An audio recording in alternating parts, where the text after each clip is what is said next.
Recipes for technical trading success in Cook's Kitchen.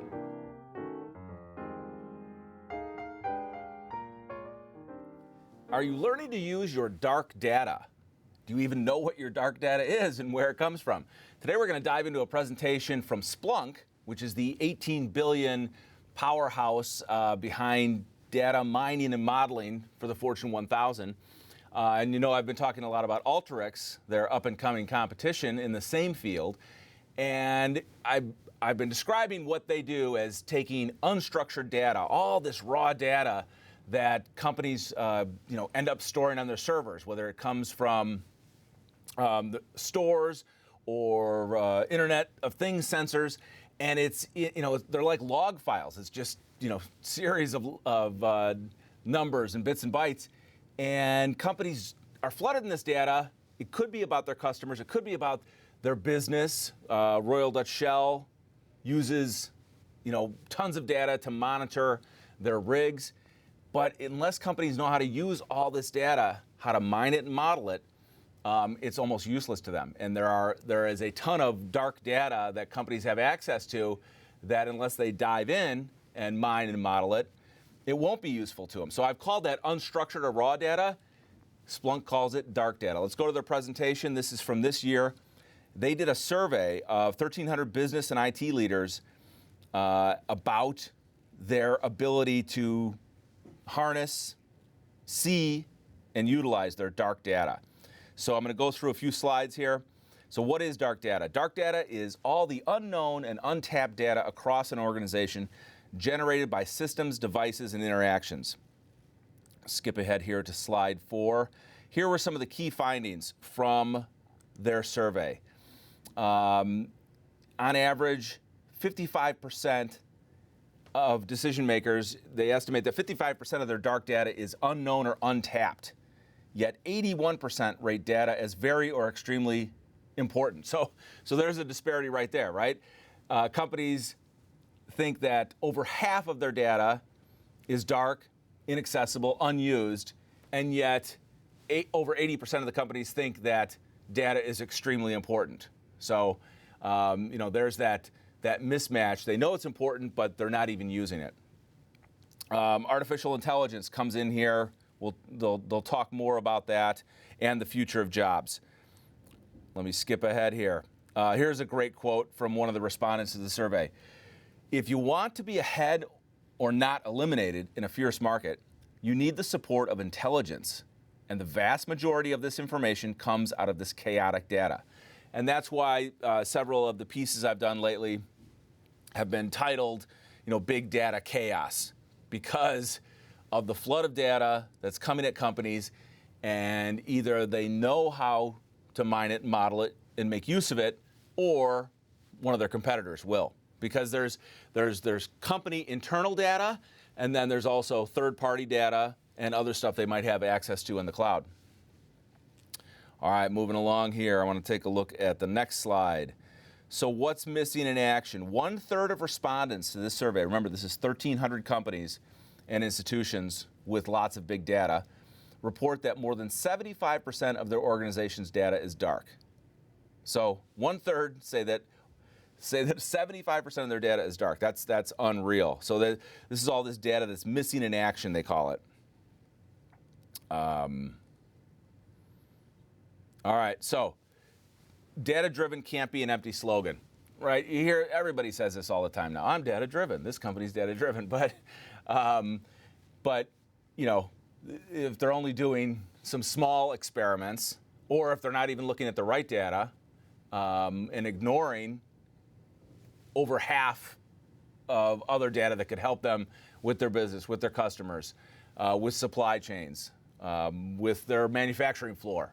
Something like that. Picture a manufacturing floor could be so embedded with sensors and intelligence, but if they're collecting all that log data that's unstructured and raw, they need to know how to use it, and that's what these platforms like Splunk and Alteryx do, is they give both data scientists and your average knowledge worker the tools to bring in raw data and then somehow structure it to make use of it.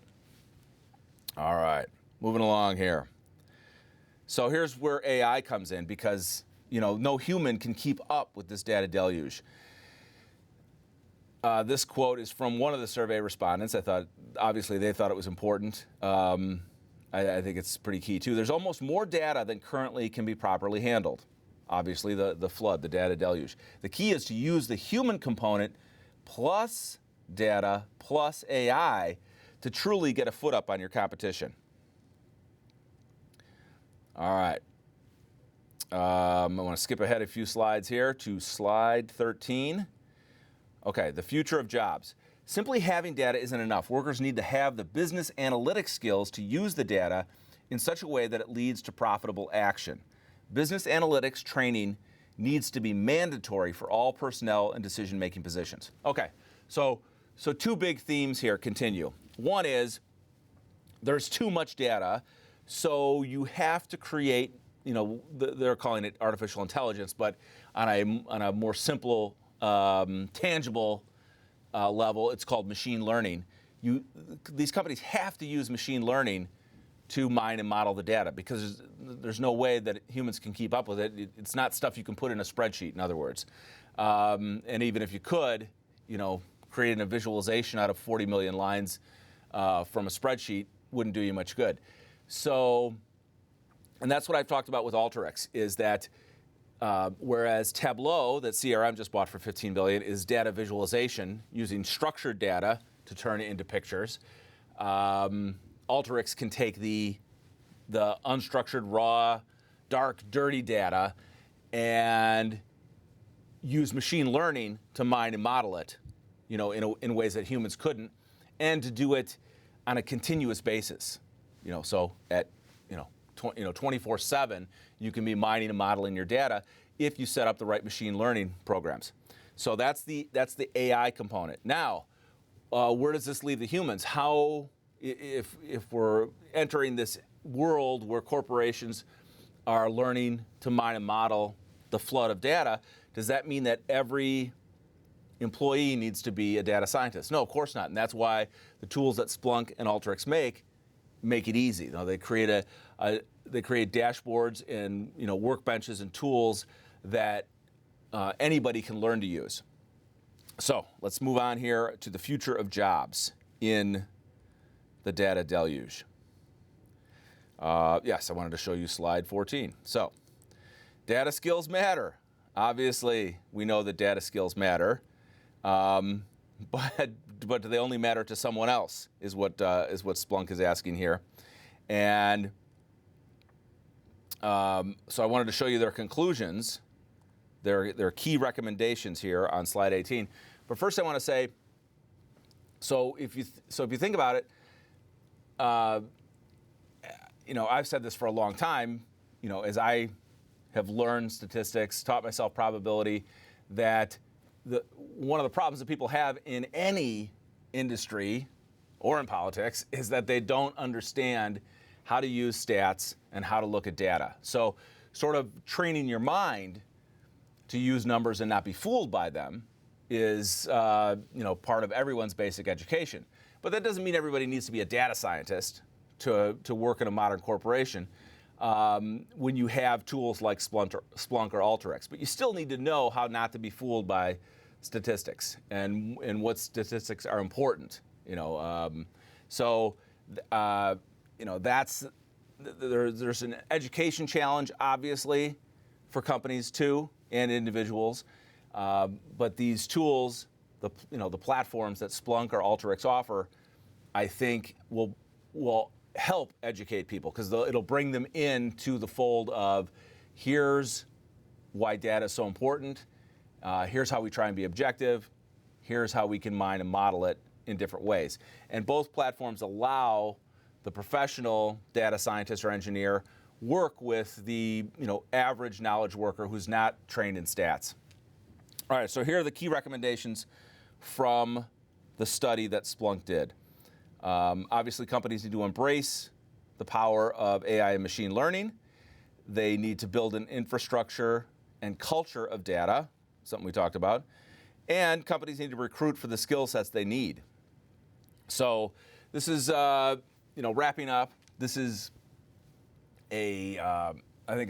instructive for anybody in college, headed to college, is, you got to take those stats classes, and hopefully they can make them more interesting than when I took them, and maybe there'll be some visualization. But that training is essential, even if you have these high-powered tools, because if you don't understand the inputs, how can you even trust the outputs?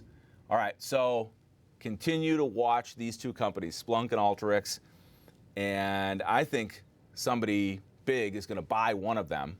I mean, Microsoft and Google just bought Looker for $2.6 billion. But Microsoft, if they're not going to build this themselves, I think they could be in the market for a data engine like one of these. All right, thanks for joining me in the kitchen.